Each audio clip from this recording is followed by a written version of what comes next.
Okay, although your calculator is very good at telling you what your x and y coordinate are when you know what this angle is, it's actually quite difficult to make that calculation without a calculator. So we have certain points that we like to work with on the unit circle. There's special angles where it's actually fairly easy and straightforward to calculate the x and y coordinate of our point. So one of them is right here, exactly in the middle of the quadrant. So let's take a look at the triangle that's made by this.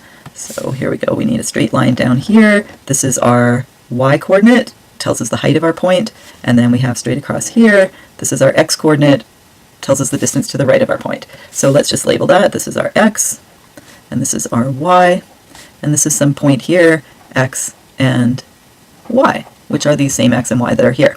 Now we know that this is a right angle triangle because our coordinates always go straight across and straight up, and we know that because we're in the middle of the quadrant that we've got an angle of 45 degrees, or you might prefer to call it pi over 4.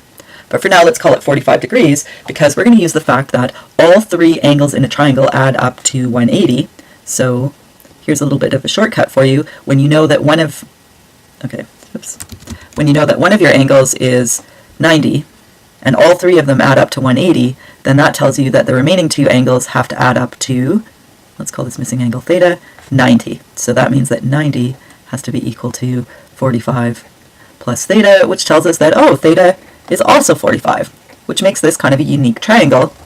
If this angle is 45 and this angle is 45, then this triangle is called an isosceles triangle because the angles opposite equal sides are equal. So that means that this side is equal to this side.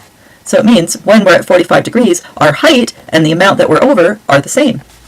So we've got x is equal to y.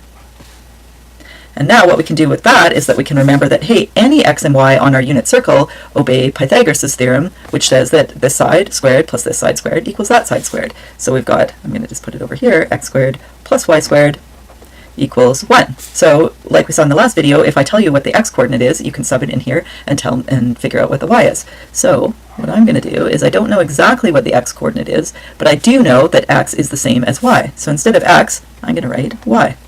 So now I've got y squared plus y squared equals 1, which tells me that 2y squared equals 1, which means that y squared is equal to 1/2. And therefore, y is equal to, could be plus or minus the square root of 1/2, and that is equal to plus or minus the square root of 1 is 1, and the square root of 2 is the square root of 2. So this is actually the length of this side. You can see here that my y coordinate is going to be positive, so my point is actually going to be 1 over root 2, because x and y are equal, and that means that they're either 1 over root 2 or minus 1 over root 2, and here we can see that they're both positive. So we have 1 over root 2 for the x and 1 over root 2 for the y. Okay, finally, sometimes we don't like to leave this radical in the denominator, so we do what's called rationalizing. We multiply by root 2 over root 2. That's just multiplying by a giant 1, and what that does is get our root 2 on the top, and root 2 times root 2 is root 2 squared, which is just 2.